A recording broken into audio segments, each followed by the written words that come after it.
My name is Xingyi Wu, and this is my head to toe assessment. So here's the room.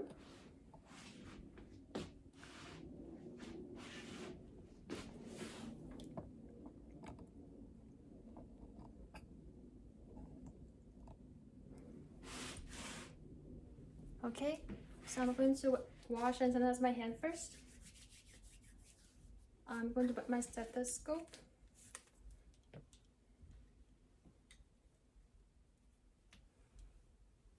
Okay, so close the curtain for privacy and enter the room. Hi, my name is Xingyi, and I'll be your nurse for today. We'll be doing a head to toe assessment. Is that okay for you? Yes. Okay, so before we start, do you need to go to the washroom first? No. Okay, do you have any concerns? No. Great, so can you say your name, please? Yanling Zong. Good. So can you state your age and date of birth for me, please? 27, 1992, April 13th. Okay. Do you know where you are right now? Hospital. Okay. So what time of day it is? November 22nd, 2019, 6 p.m. Okay, great. So now I'm going to proceed to our general survey. So for her physical appearance, she looks proper to her stated age. Her sexual development is proper to her stated age and gender.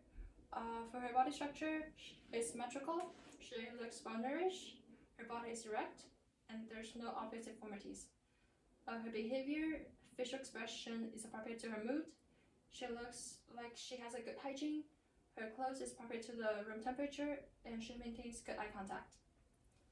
Now I'm going to check her mobility. Can you stand up and walk back and forth for me, please?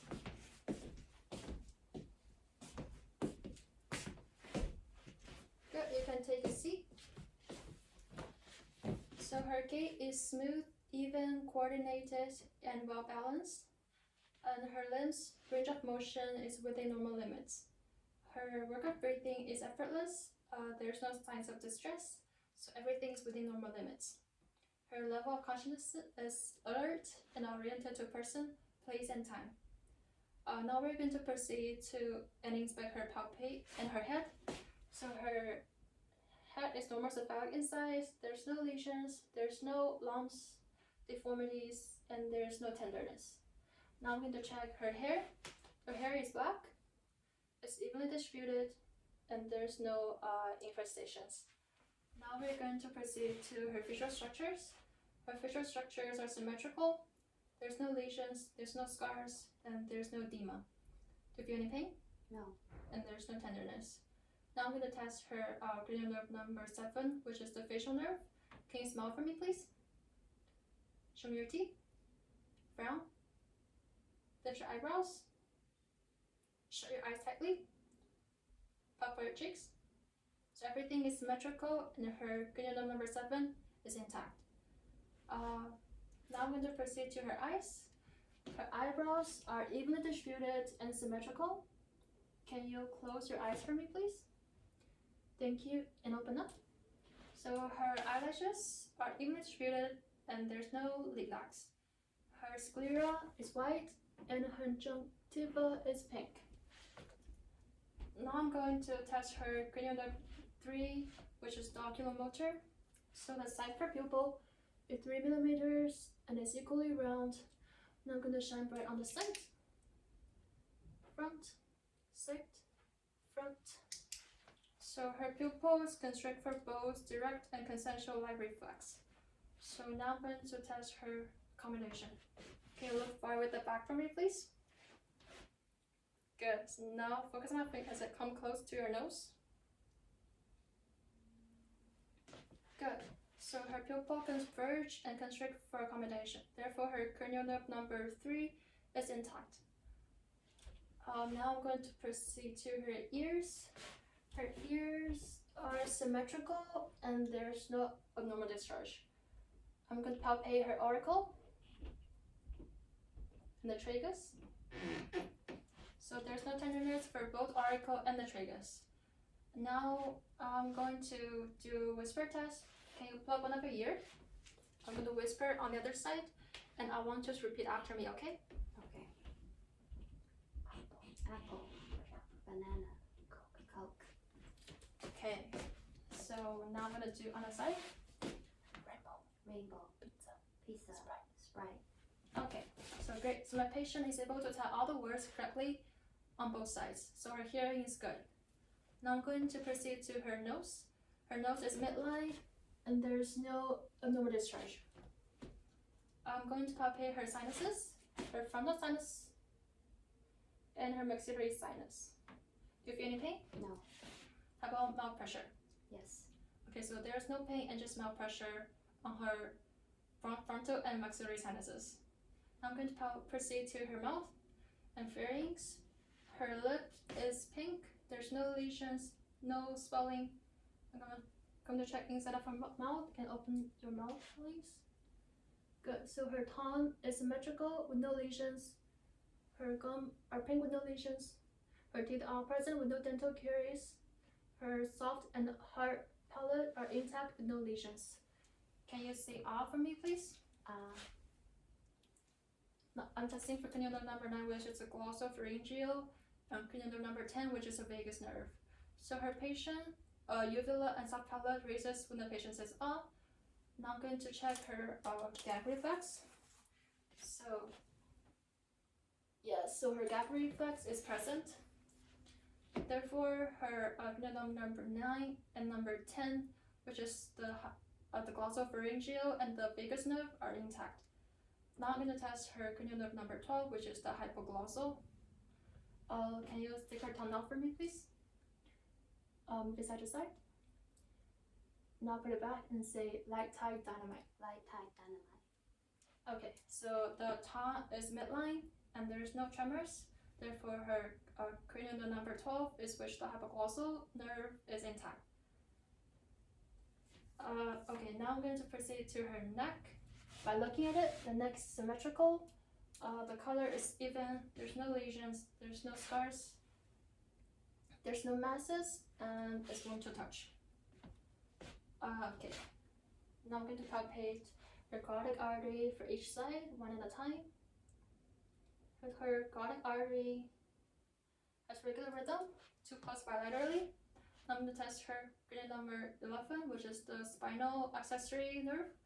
So I want you to turn your head to the right as I apply on resistance, okay? Okay, now the other side.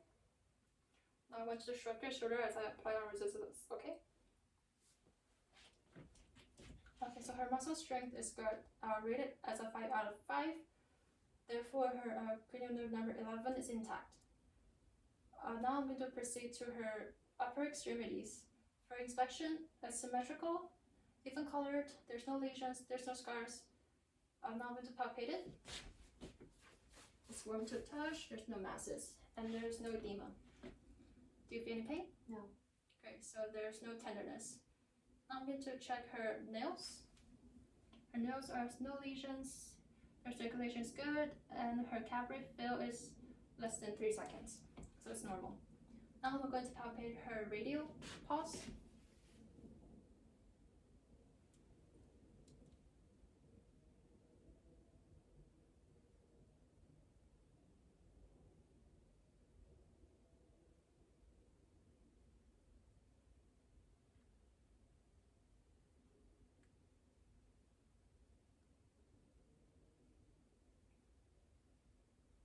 Okay, so her radial pulse is 20 beats per 15 seconds. So times 4, radial pulse is 80 beats per minute bilaterally. It's regular rhythm, 2 plus bilaterally. Now I'm going to test her hand grip. Can you squeeze my fingers with both of her hands as much as you can? Okay, so her hand grip is bilaterally strong, rated as a 5 out of 5. Now I'm going to test her active range of motion.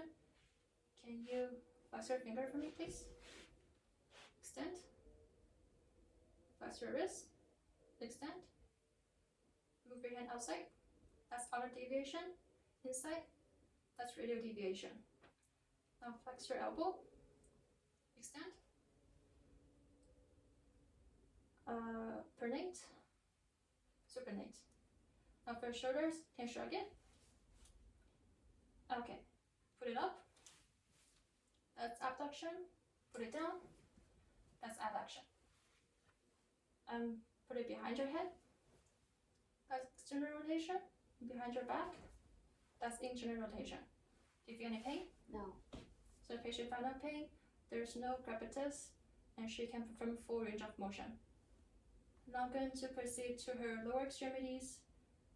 For inspection, they're symmetrical, the colors even, there's no lesions, they're so scarce.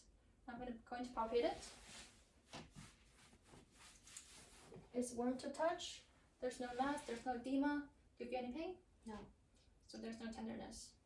Now I'm going to palpate her dorsalis pedis pos and posterior tibial pos.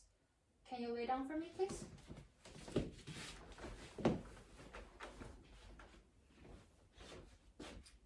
Okay, so the dorsalis pedis pos is right here. The posterior tibial pos is right here. Both pos has regular rhythm, 2 pulse bilaterally. I'm going to test her dorsal reflection and plantar reflection without position. Can you push your feet up? So that's dorsal flexion. Push it down. That's plantar flexion. For muscle strength, it's bilaterally strong, and I'm rated at 5 out of 5. Now I'm going to proceed to her posterior thorax. Can you stand up for me, please, and take a seat facing that wall?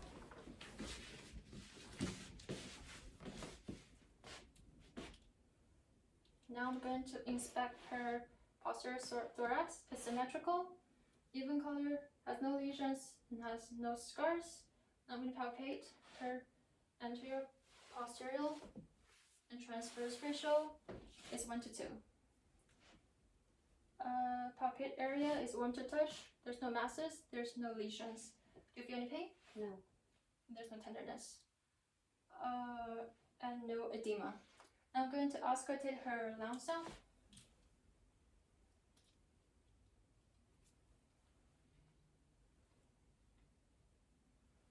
Okay. Can you breathe deep in and out for me, please?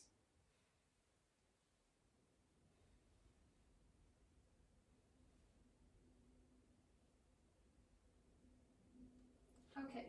So comparing both sides for each breathing cycles, I'm hearing both vesicular and broncho-vesicular sounds, which are normal breathing sounds, from C7 to T10.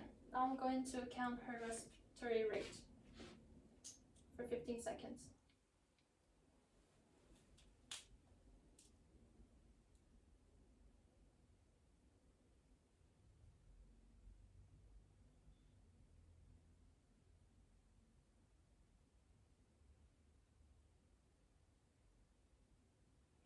Okay, so it's 4 breaths per 15 seconds. So her respiratory rate is 16 breaths per minute. So it's regular rate and rhythm, effortless, and unlabored. Now I'm going to proceed to her cardiovascular.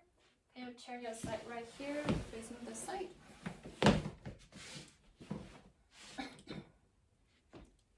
I'm going to hear her heart sound for all 5 areas. So starting with the aortic area, which is located on the right sternal border of the second intercostal space. The pulmonic area, which is located on the left sternal border of the second intercostal space. The Erb's point, which is located on the third intercostal space. The tricuspid area, which is located on the left sternal border of the fourth and fifth intercostal space. The mitral area, which is located on the left mid-clavicular line on the fifth intercostal space. So the S1, or the lub sound, is best heard and the strongest on the apex of the heart or the mitral space, while the S2 sound or the dub sound is best heard on the base of the heart or the aortic and pulmonic area. So now I'm going to auscultate her apical pulse, the S1, or the mitral area, for 15 seconds.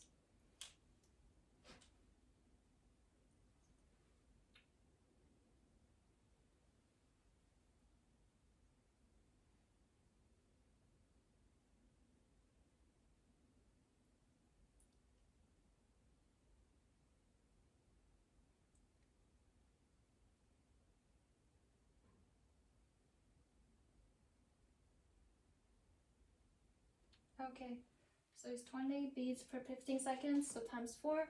Her apical pulse is 80 beats per minute. It's regular rate and rhythm with no extra heart sounds. Now I'm going to proceed to her abdomen. Can you lay down for me, please? Okay, I'm going to make the patient properly.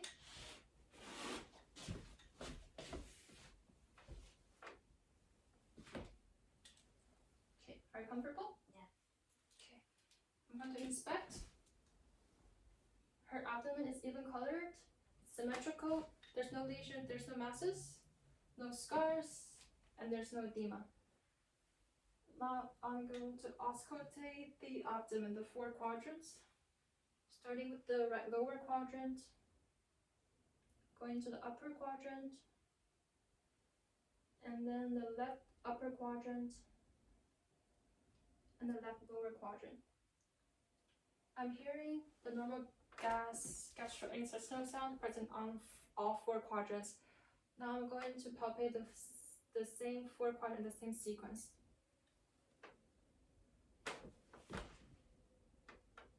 Do you feel any pain or tenderness? No. So there's no tenderness, and there's no superficial masses.